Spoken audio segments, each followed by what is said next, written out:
I survived Hurricane Ike, and the footage you saw is the footage that I captured.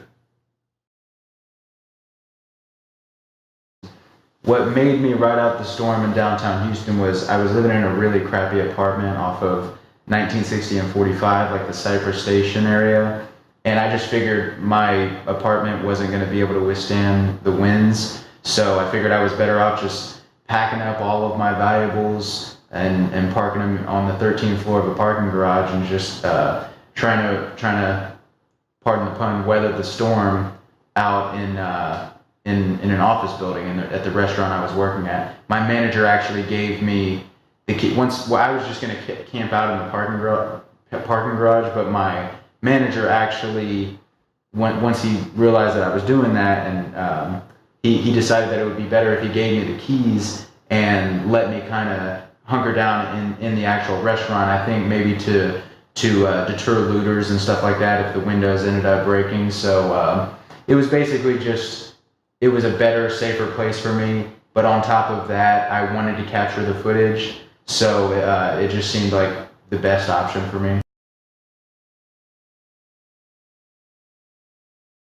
Well, once I decided that I was riding out Hurricane Ike, to prepare for it, I just didn't do much. I mean, I basically just, like I mentioned before, put all my valuables in my car and parked it in a parking garage. But other than that, there really wasn't much preparation. I took some water, but the place that I was staying, the place that I was basically camping out at, was a restaurant, so I knew I didn't have to worry about food. I just took some water. I had my gun on me, and like I said, the restaurant that I was staying at, I knew that food wasn't going to be a problem. So I just kind of took some clothes, my phone, my phone charger, made sure I had a couple extra batteries and stuff like that, and that was about it. Not too much preparation went into it, sadly. So that's that.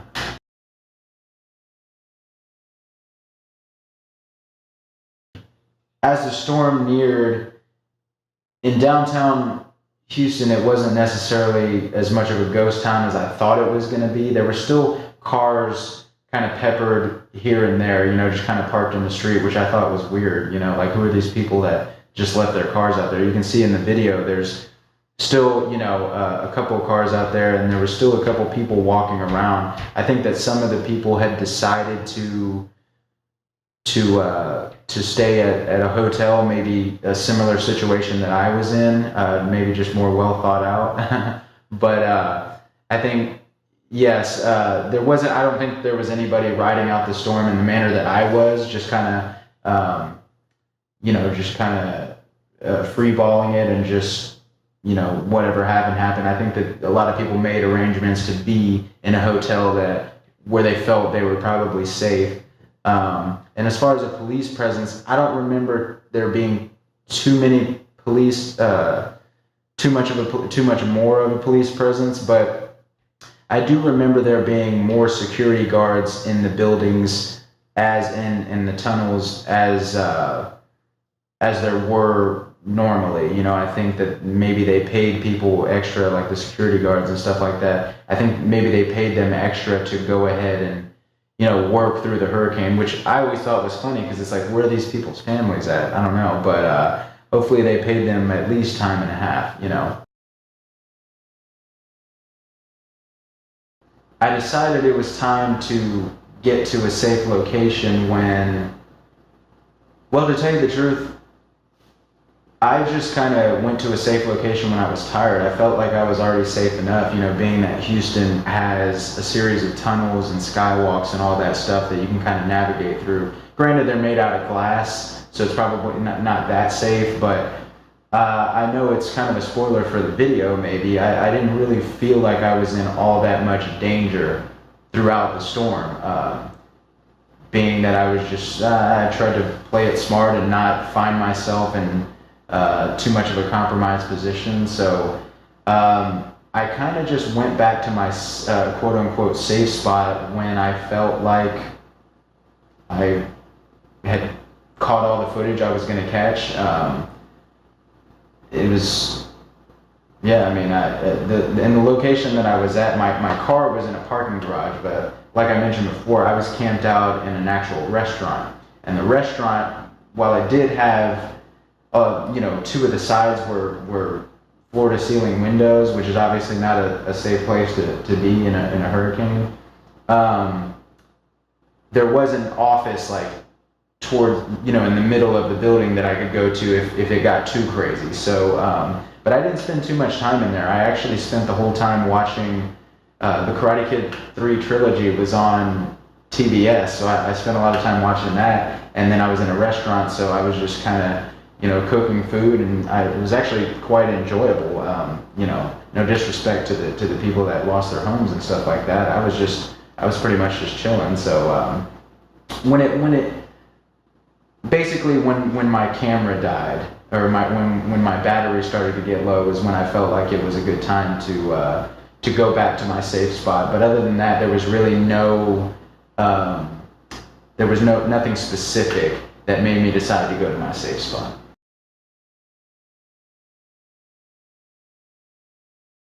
What's going through my head before the storm was I was a little bit anxious. I was just more thinking about my family back home in Conroe, Texas, hoping that they were going to be okay. I really didn't put too much thought into it. I was, worried if my place was still going to be there, but I knew I had all my valuables in my car in a safe place, and not too much more thought went into it. Just a little bit of anxiety and hoping to capture something. As the wind started to pick up, what I felt, heard, and saw was exactly what you would imagine. Just you feel the wind start to pick up. You see a lot more rain, and you see the people kind of scatter and go. You weren't seeing too many people outdoors. I did see a hobo blow by, which was hopefully he's okay. But it was really just what you would think, just a lot of wind and rain, nothing too crazy. Especially the part of the city that I was in, there wasn't too much like what you would see in a residential. You'd see trash cans blowing by, lawn furniture, all that. And since I was in the heart of the city, you didn't see a whole lot of that, so it was really just a lot of wind and rain. As the wind started to calm down, I started to consider the fact that I hadn't really thought too much about an escape plan or what I was going to do afterwards. I didn't consider the fact that some of the roads might be shut down due to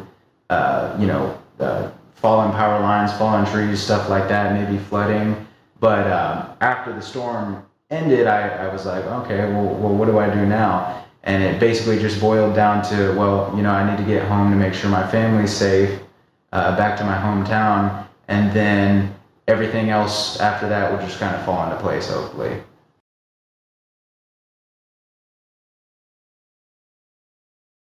After the hurricane passed, I did end up leaving downtown Houston briefly just to bring ice to my family and check on them, obviously.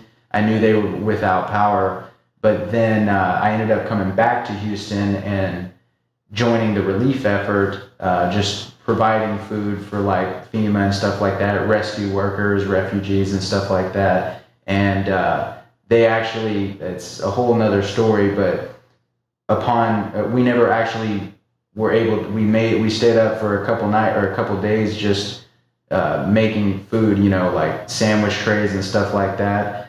And it never actually made it to its destination. We actually almost died in the floodwaters, but once again, a whole nother story, maybe for a different segment. In downtown Houston, I just saw it was just a whole lot of broken windows and just some uprooted trees. There wasn't too much damage other than the broken windows. And what happened was, the reason that some of the, like you can see in the footage, some of the higher floors where you wouldn't think would have damage had some broken windows, just because some of the rooftops on the older buildings in downtown Houston had they had that loose gravel as on their rooftop, and so those basically turned into bullets and like flying projectile. So that's what caused a lot of the damage on the upper floors. But for the most part, it was just broken glass everywhere and some down power lines here or there, but nothing too major.